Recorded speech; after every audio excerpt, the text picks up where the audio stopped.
네, 우리 옆 사람을 인사하겠습니다. 한 사람을 세웁시다. 이렇게 인사하겠습니다. 한 사람을 세웁시다. 네, 한 사람을 세웁시다. 네.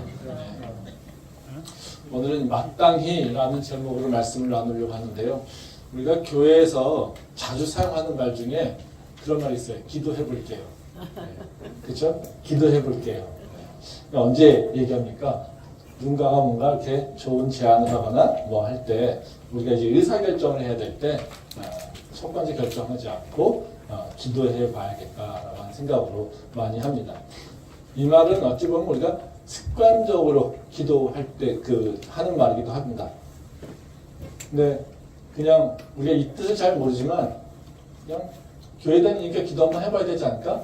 뭐 이렇게 생각하는 경향으로 하는 경우도 있다는 거죠. 근데 사실은 이것은 우리가 습관이라기보다는요, 이 기도해 볼게요라고 하는 것은 이 말 속에서 우리의 존재성이 사실 잘 드러나고 있는 얘기입니다. 그러니까 교회를 다니지 않는 사람들은 뭔가 이렇게 제안을 받았을 때 동일한 상황에서 하는 얘기는 뭐냐면 생각해 볼게요. 근데 교회를 다니는 사람들은요, 뭔가 제안을 받거나 할 때 기도해 볼게요 라는 거죠.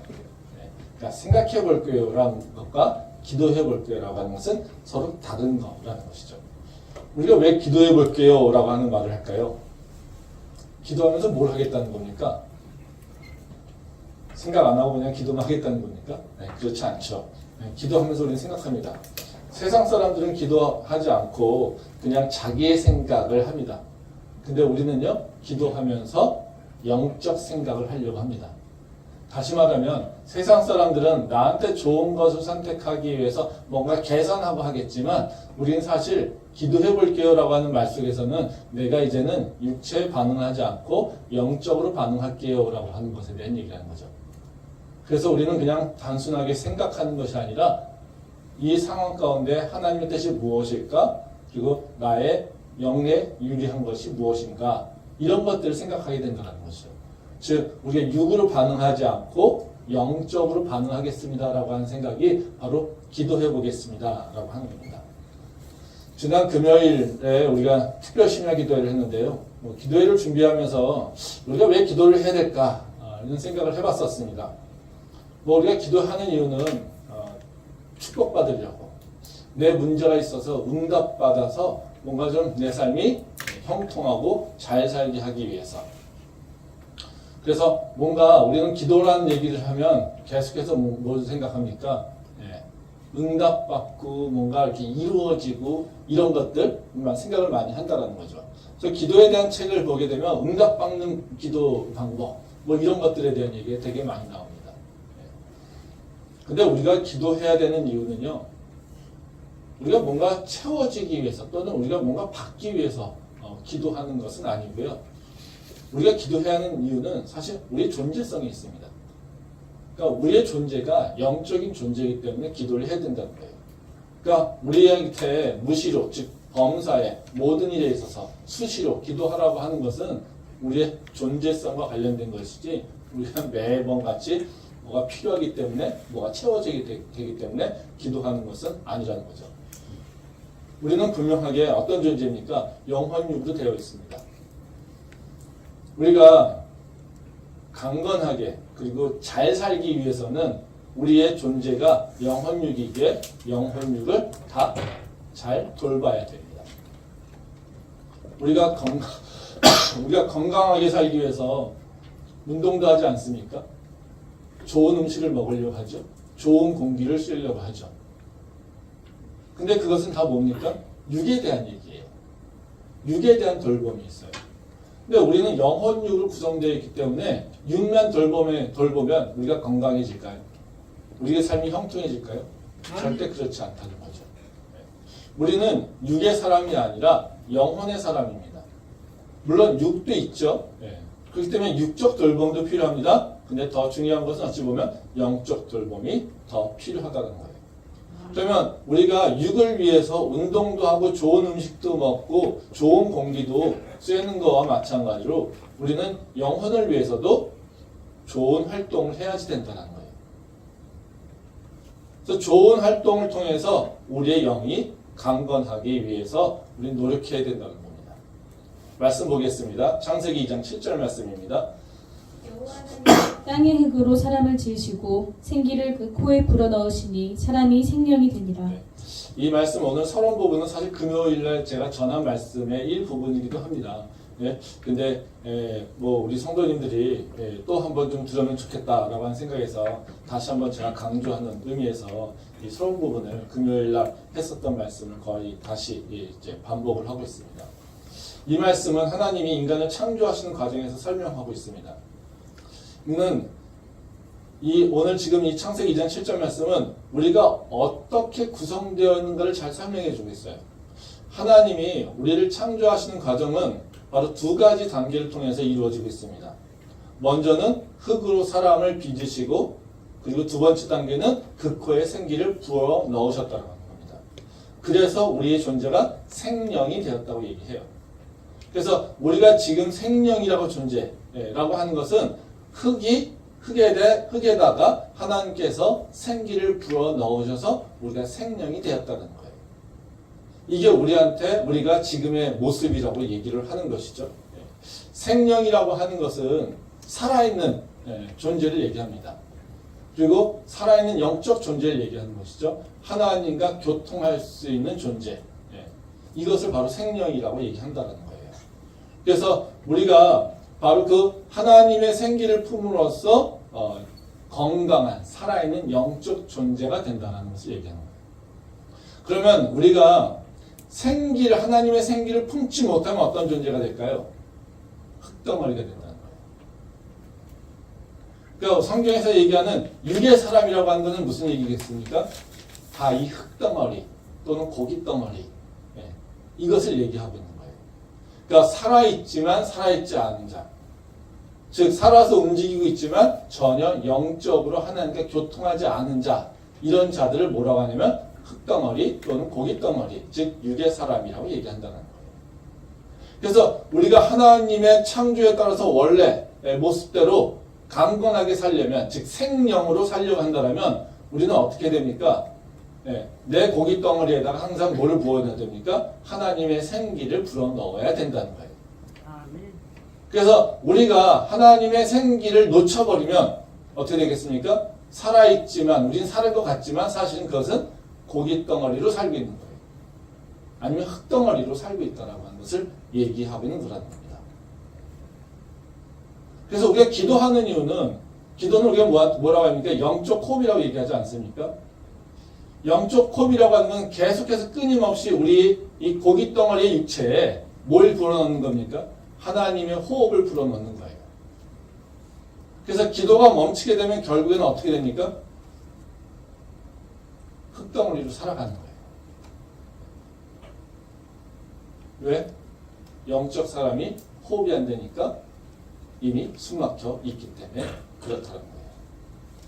근데 문제는요,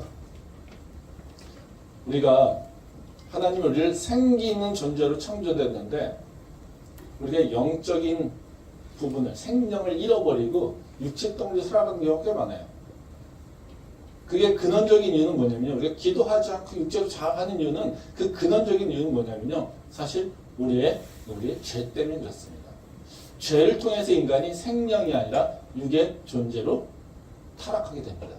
말씀 한번 보겠습니다. 창세기 6장 1절부터 3절 말씀입니다. 사람이 땅 위에 번성하기 시작할 때에 그들에게서 딸들이 나니 하나님의 아들들이 사람의 딸들의 아름다움을 보고 자기들이 좋아하는 모든 여자를 아내로 삼는지라. 여호와께서 이르시되 나의 영이 영원히 사람과 함께하지 아니하리니 이는 그들이 육신이 됨이라. 그러나 그들의 날은 120년이 되리라 하시니라. 이 말씀은 인간이 생명이 아니라 육체의 존재로 타락하게 되는 과정을 설명하고 있어요.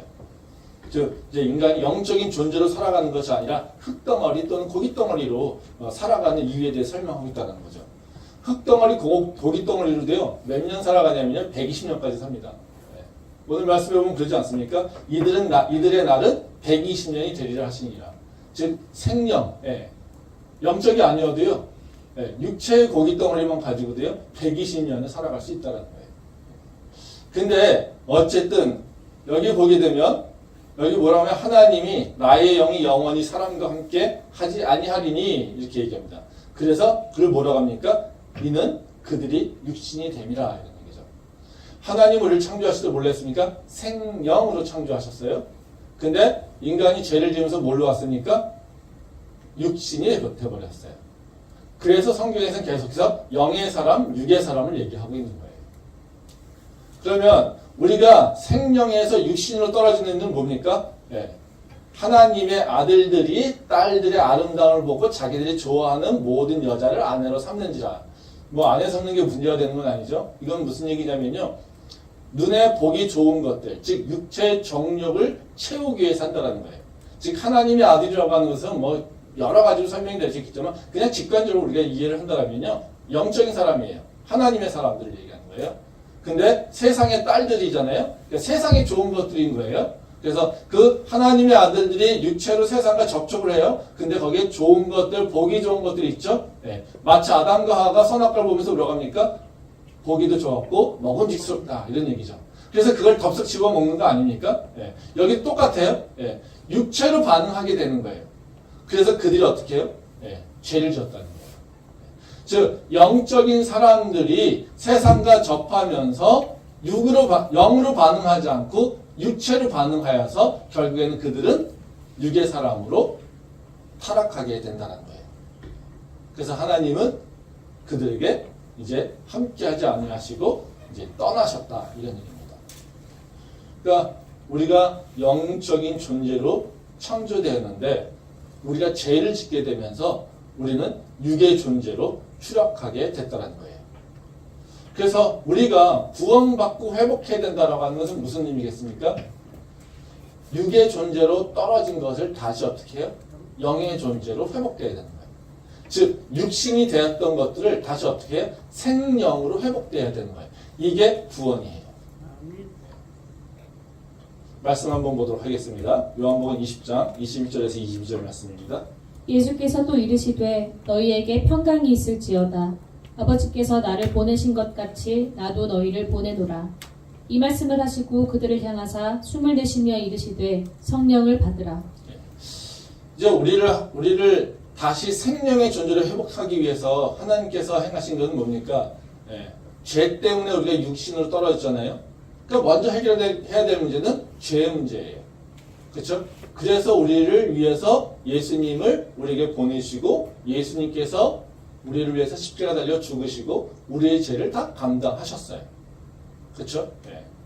그래서 우리가 하나님이 영원히 우리와 함께하지 않으신다라고 하는 그 말씀에서 이제 단절해서 예수님의 그 십자가를 통해서 우리가 같이 연합이 될 수 있는 길이 열렸어요.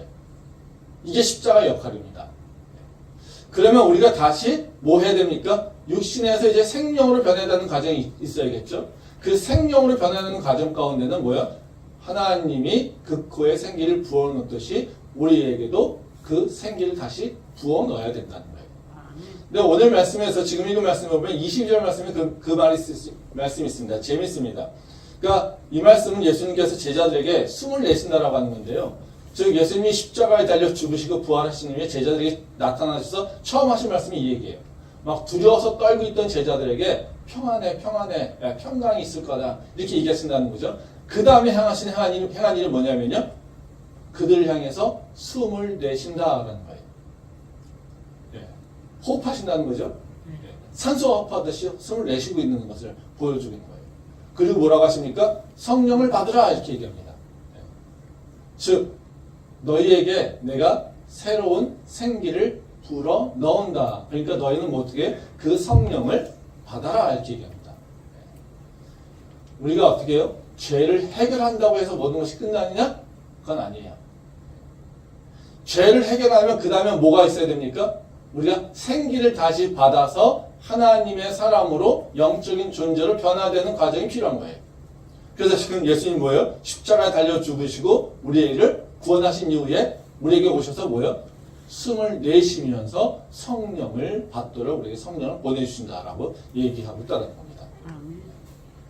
이걸 보면 하나님께서 그리고 예수님께서 우리에게 원하시는 것은 분명해지죠. 우리한테 기대하는 게 뭘까요? 잘 먹고 잘 사는 거? 그냥 교회 열심히 나와서 형식적으로 예배 드리는 거?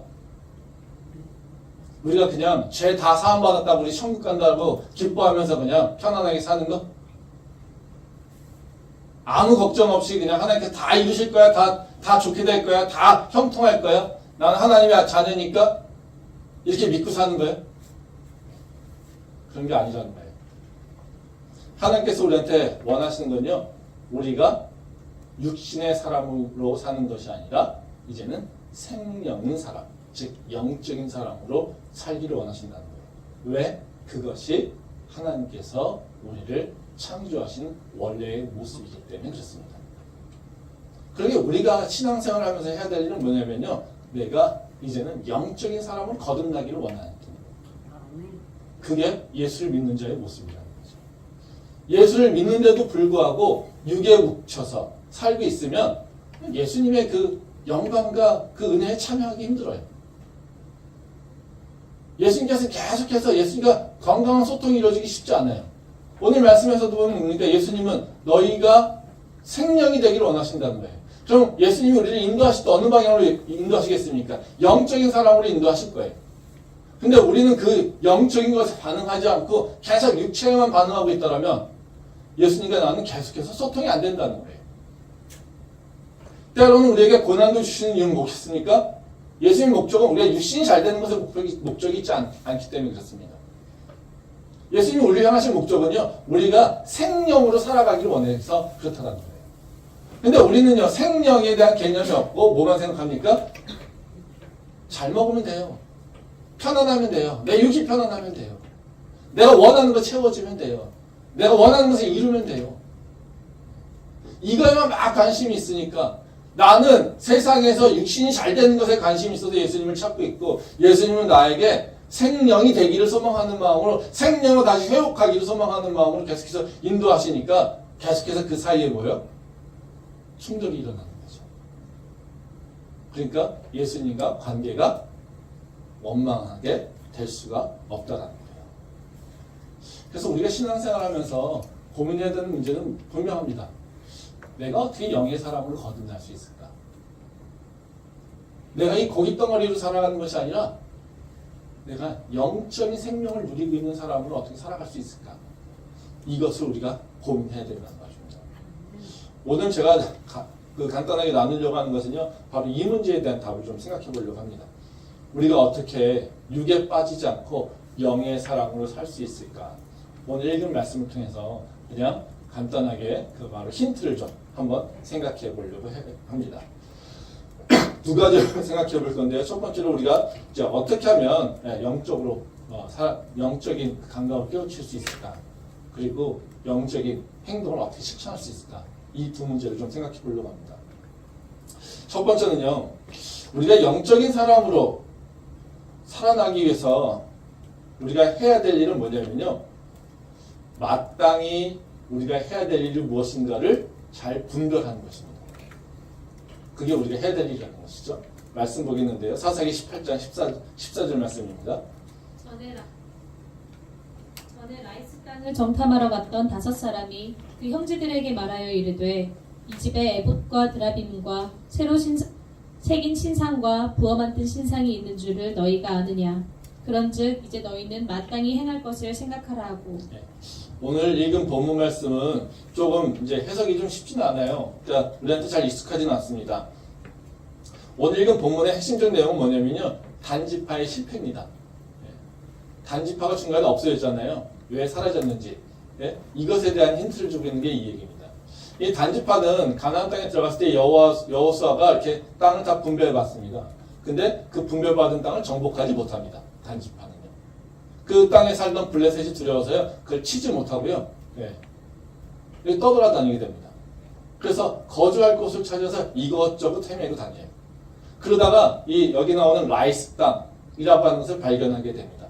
그래서 그 땅을 빼앗으려고 이제 정탐도 하고 군대를 보내서 이제 빼앗기도 합니다. 그래서 오늘 읽은 본문 말씀은요, 그 단지파가 라이스 땅을 정복하는 과정, 정복이라보다 점령하는 과정이죠. 과정에 대해서 설명하고 있어요. 근데 똑같이 단지파가 이제 라이스 땅을 보려고 이제 5명의 정탐꾼을 보냅니다. 근데 그 정탐꾼을 보내는 과정 가운데 이 정탐꾼이 가는 과정에서 뭘 발견하게 되면요, 미가의 집을 들러가게 됩니다. 근데 미가라고 하는 사람은 어떤 자냐면 일종의 말하자면 개인 사적 사당을 만드는 거예요. 무당이라고 하는 표현이 비슷하기도 할 것 같은데요. 어쨌든 자기 집에다가요 신상을 만들어 놓고요.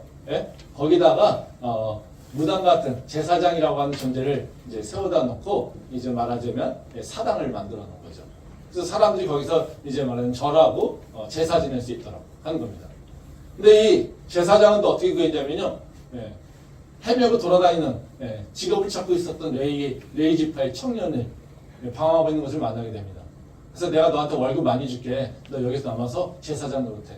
그럼 레이 지파가 우리의 제사장이 있으니까 어때요? 내가 만든 신상에 레이 지파의 청년이 제사장 역할을 하고 있으니까 어떻게 굉장히 정통성이 있어 보이는 것처럼 되잖아요. 일종의 말하자면 좋은 영적 비즈니스를 하고 있는 것이죠. 근데 그 정탐꾼들이 그것을 보고서 이제 거기서 들려서 자기에게 얘기합니다. 아, 우리 아이스당을 점령하려고 하는데 레이지파, 너 제사장 어떻게 생각하냐? 네 마음대로 해, 잘 될 거야. 그래서 그걸 믿고 가서 다시 정탐하러 다시 이제 점령하러 옵니다.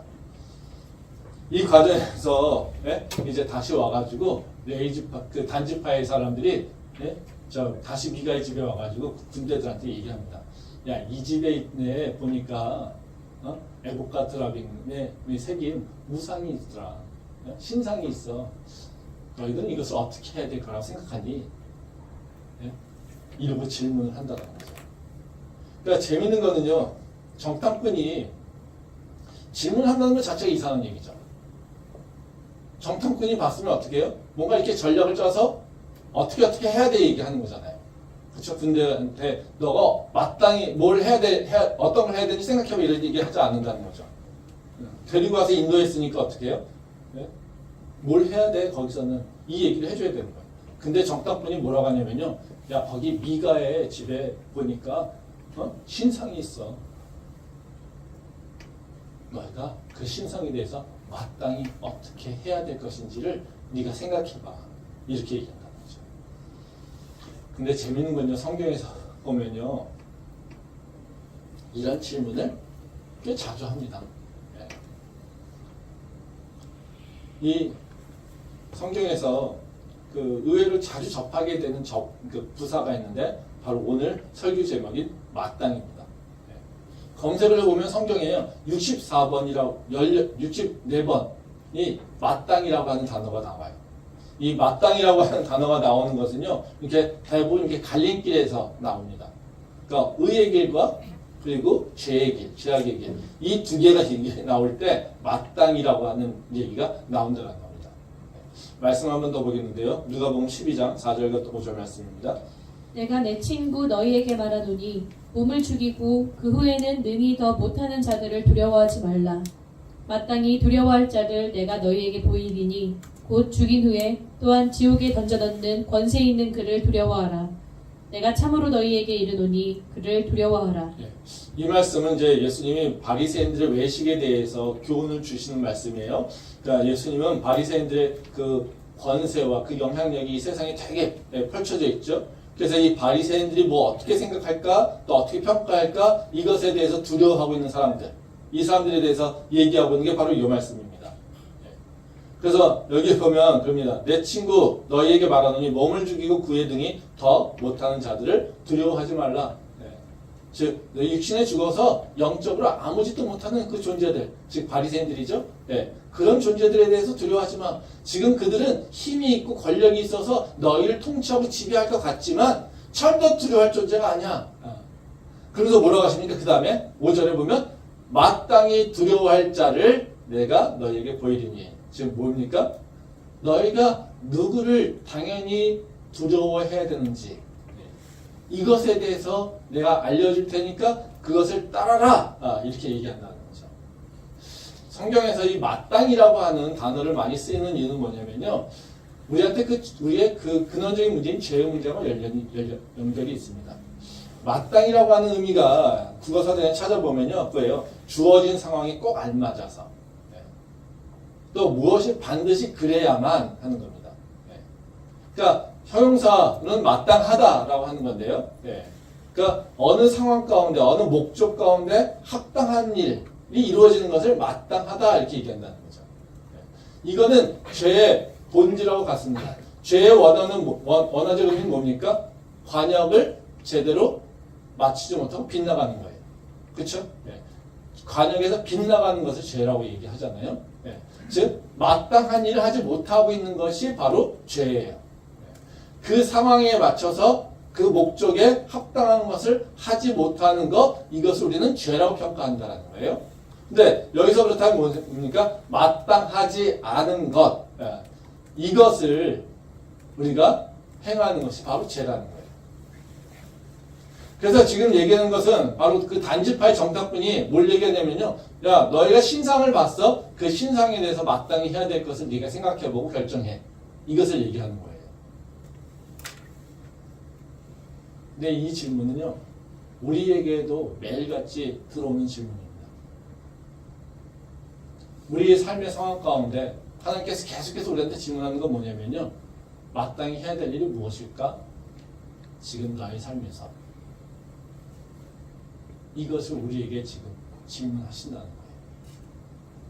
어찌 보면 우리 삶은요, 어떤 거냐면요, 마땅히 해야 될 일을 찾아서 분별해서 행하는 것, 이것이 우리가 삶에서 해야 될 일이에요. 하나님께서 끊임없이 우리한테 질문하는 건 뭐냐면요, 너희 삶 가운데 마땅히 해야 될 일이 무엇인지 너희가 생각해봐, 그리고 결정해. 이겁니다. 이것이 바로 우리한테 자유의지를 주신 이유죠. 하나님께서 우리한테 생각할 수 있는 능력, 우리가 판단하고 우리가 의지적으로 행동할 수 있는 이유는 뭐냐면요, 우리를 로버트처럼 만드는 것이 아니라요, 우리한테 너희가 마땅히 해야 될 일을 찾아서 판단해서 너희가 행해라는 겁니다. 우리를 존중하는 겁니다. 그때 우리가 해야 될 일, 즉 어떤 것이 우리가 당연히 해야 될까, 이것을 찾아서 행한 것, 우리가 해야 될 일이라는 것이죠.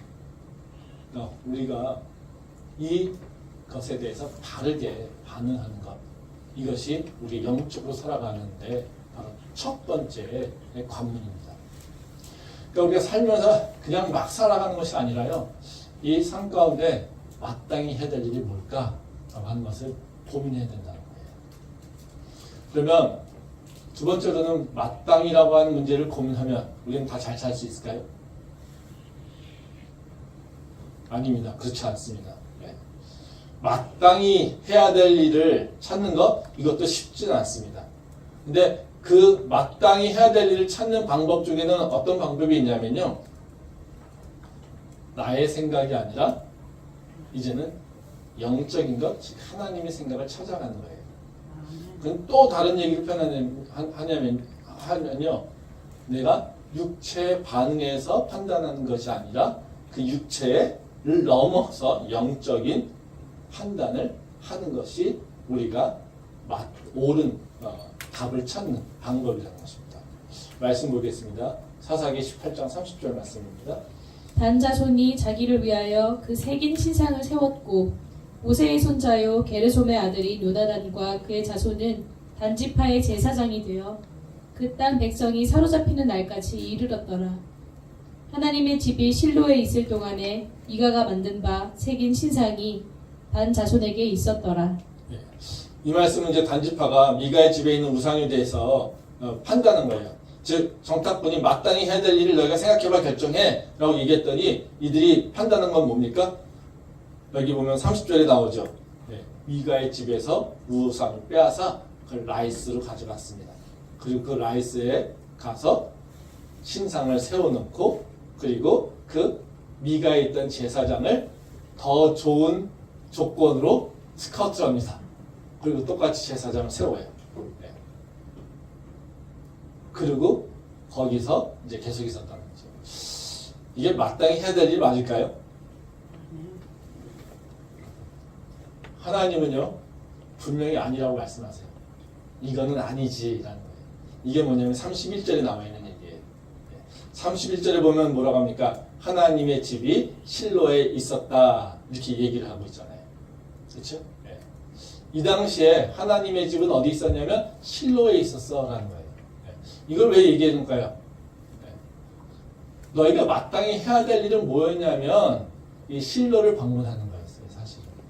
그 광야 시대부터 그 가나안 정복 시기에 있어서 성막이라고 하는 것은 여러 가지 기능이 좀 있어요. 성막은 법궤가 있는 곳이어서 가장 기본적으로는 예배드릴 제사지 되는 기능이 있어요. 지금 성전과 같은 기능이 있다는 거죠. 근데 이 광야 시대와 그 가나안 정복 시대에는 성막이 어떤 역할을 하냐면요, 군사의 진지 역할을 했습니다. 헤드쿼터 역할을 했어요. 왜 그래요? 이렇게 우리가 그 이스라엘 백성들이 앞으로 전진해 나갈 때, 땅을 정복하러 나갈 때 누가 먼저 나갑니까? 법궤를 앞세우고 나가요, 전쟁할 때. 그쵸? 예.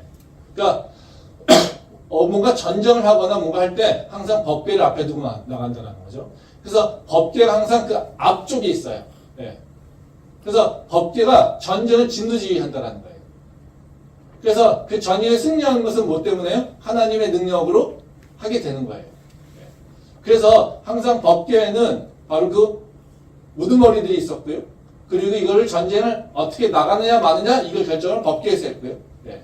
그래서 여기가 군사의 어떤 전쟁의 그 뭐라고 해야 될까요? 뭐 이제 전략소 또는 뭐 헤드쿼터 이런 역할을 했었다라는 거죠. 그리고 전쟁에서 이기면 어떻습니까? 하나님의 능력으로 이겼죠. 그래서 그 전리품들을 어떻게 해요? 다 나눠주든지 아니면 그 중요한 것들은 이 성막에다 보관했습니다. 특히 이제 이방 백성들에게 이제 전쟁하게 되면 뭐가 나옵니까? 신상이죠. 그 신상은 다 뭘로요? 금과 은으로 만들었어요. 그러면 그 금과 은을 어떻게 하냐면 불에 녹입니다. 네. 그 신상을 다 녹여서 어떻게 해요? 이 성막에다 보관한 거예요. 그래서 지금 여기에 이 단지파의 행동들을 보면서 지금 마지막 절을 뭐라고 합니까? 그때 하나님의 집은 실로에 있었다 이렇게 얘기합니다. 그러면 미가의 집에서 신상을 발견하고요. 그것을 탈취해서 빼앗았어요. 그러면 단지파가 당연히 마땅히 해야 될 일은 무엇이었을까요? 그것을 녹여서 실로의 집에 있는 하나님의 집에 보관하는 것이 당연히 해야 될 일인 거예요. 근데 지금 이들은 어떻게 해요? 실로에 있는 하나님의 집을 기억하지 않은 거예요. 다시 말하면 무슨 얘기예요? 자신들이 하나님과의 관계 속에서 무엇을 해야 될지를 생각하고 있지 않은 거예요. 즉 하나님과 자신의 관계성, 연계성을 생각하지 않은 거예요. 그래서 뭐만 했습니까? 자기네가 좋아하는 것들만 했더라는 거예요. 이 단지파가 왜 이런 생각을 했을까요? 이들이 이런 생각을 했던 이유는 뭐냐면요, 육체적인 반응을 했기 때문에 그래요. 이들이 오로지 반응한 건 뭐냐면요, 자신들의 편안함이에요. 지금 라이스 땅은요, 요새 같은 지역입니다. 그래서 바로 이 전쟁이 일어나도 절대 그러니까 평안한 것. 그래서 이렇게 내세들이 이렇게 침략하기는 어려운 것들. 그래서 그곳의 사람들을 단지파가 연약하잖아요. 예. 근데 점령할 수 있었던 이유는 뭐냐면요, 그 지역이 천연 요새 지역이어서 그들이 전쟁에 대해서 능한 사람이 아니에요. 그러니까 단지파는 그걸 보고서 이렇게 간 거예요. 아, 상대가 약하니까. 예. 자기네가 분배받은 땅은 블레셋이 있으니까 저놈들 우리는 두려워. 그래서 저놈들한테 이길 수가 없어. 그래서 하나님께 명령받은 땅은 피하고 도망갑니다. 그리고 저 라이스 땅 그냥 아주 평화롭게 잘 살고 있는 아주 그 조그만 지역 이거를 이제 점령하는 겁니다. 이들 생각은요, 오로지 자기네가 먹고 마시고 편하는 것만이에요. 그걸 어떻게 할 수 있냐면요, 오늘 말씀에서도 읽었듯이 이 레위 청년에게 얘기합니다. 야, 너 우리와 함께 와서 너가 이 신상을 제사장을 섬겨. 생각해봐. 너 미가의 집에 한 집에 제사장을 있는 것보다 야, 우리 지파 우리 민족하고 같이 와서 우리 민족의 제사장이 되는 게 너한테 훨씬 낫지 않니? 네가 받고 있는 월급보다 지금 훨씬 많이 받을 수 있을 거야. 명예도 야, 미가의 집에서 그냥 사적으로 고용된 제사장보다 야, 이 단지파의 제사장이 되면 너한테 얼마나 좋겠니? 그 얘기를 듣고 단지파의 그 제사를 어떤 레위파 청년들이요, 그냥 기가 속혀가지고 바로 따라와요. 또 바로 배반해버리는 거예요. 이들이 하고 있는 행동에 있어서 가장 중요한 가치는 뭡니까? 너한테 좋은 명예가 있어. 너한테 더 많은 부를 줄 수 있어. 너한테 더 많은 좋은 위치를 너한테 줄 수 있어. 이걸 가지고 사람을 매수하고 한다는 거죠. 그리고 또 어떻게 해요? 힘 약한 미가를 무력으로 점령하고요. 평화롭게 사는 자들을 땅을 점령하고요. 네. 이러고 살고 있다는 거예요. 이게 뭐에 대한 반응입니까? 다 육체의 반응이에요. 영적인 깊이까지 들어가서 반응하는 것이 아니라요. 다 육체의 반응에서 결정된 삶이라는 거예요. 이것이 바로 단지파가 결국은 어떻게 됩니까? 역사에서 없어진다. 어디서 무엇을 하는지 그 중간에 흔적이 없어져서 소멸당하고 맙니다. 이게 단지파의 결과죠. 이것을 성경은 뭐라고 표현하고 있냐면요. 너희가 육체에 반응한다는 건 뭐냐면요. 너희의 소견에 따라서 원칙 없이 그냥 마음대로 행동하고 있다고 표현하고 있어요. 말씀 보겠습니다. 사사기 17장 6절 말씀입니다. 그때에는 이스라엘에 왕이 없었으므로 사람마다 자기 소견에 옳은 대로 행하였더라. 예. 이거는 바로 지금 사사시대의 특징을 보여주고 있는 거죠. 예. 지금 단지파가 행동하고 있는 것이 어떤 모습인지를 보여주고 있는 그 원칙적인 얘기를 하고 있는 거예요. 여기 보면 뭐라 합니까? 왕이 없으므로 사람마다 자기 소견대로 옳은 대로 행하였더라. 왕이 없다라고 하는 것은 물리적 왕을 얘기하는 것 수도 있겠지만요. 예, 정치 왕을 얘기할 수 있겠지만요. 여기 뭡니까? 예수님께서 우리의 왕으로 오셨잖아요. 그렇죠? 즉 기준이 없었다는 거죠. 왕이라고 하는 건 뭡니까? 통치의 기준, 규칙과 원칙을 정하는 존재가 왕이죠. 그렇죠? 왕이 없었어요. 그래서 그들은 뭐 어떻게 했습니까? 자기의 소견에 따라 옳은 대로 하겠다. 즉 원칙과 기준 없이 내가 원하는 대로 좋아하는 대로 이렇게 행동하는 것이죠. 어찌 보면 지금의 세상이죠. 네. 너 원하는 대로 해. Do whatever you want잖아요. 그렇죠? 네. 너가 원하든지 무엇을 원하든지 네 마음대로 해. 그것이 정답이야. 이거죠. 네. 너가 지금 끌리는 대로 해. 이게 지금 시대에서 얘기하고 있는 것이죠. 다 뭡니까? 다 내가 왕이에요. 지금 그 모습이 뭡니까? 이스라엘에 왕이 없었으므로 사람마다 자기 소견에 따라 행동했다고 얘기합니다. 우리가 믿음을 갖고 있다는 건 어떤 얘기냐면요. 세상 사람들처럼 내가 기준이야라고 하는 것이 아니라 하나님이 나의 삶의 기준이야를 고백하고 있는 거예요. 그래서 나는 내 마음대로 판단해서 결정해라고 하는 것이 아니라 하나님의 뜻이 무엇인지를 생각하고 그 뜻에 합당한 것을 선택할 거야 라고 하는 고백이에요. 예수님께서 우리의 왕으로 오셨다고 하는 것은 내 마음대로 하지 않고요. 내가 예수님이 원하시는 것 그것을 할 수 하겠습니다라고 하는 고백이라는 것이죠. 그게 믿는 사람과 믿지 않는 사람의 특성이에요. 이걸 좀 더 우리가 실질적으로 얘기한다면 우리는 세상 사람들은요. 내가 왕이기 어떻게 해요? 내 마음대로 하는 거예요. 그러면 어디서요? 내가 원하는 소욕대로. 그 소욕이 어디에 있습니까? 세상에서 나한테 첫 번째 들어오는 소욕은 뭡니까? 육체예요. 왜? 세상과 내가 만나는 첫 번째 접촉점은 영이 아니라 육체예요. 육체의 정욕이 나한테 먼저 들어와요.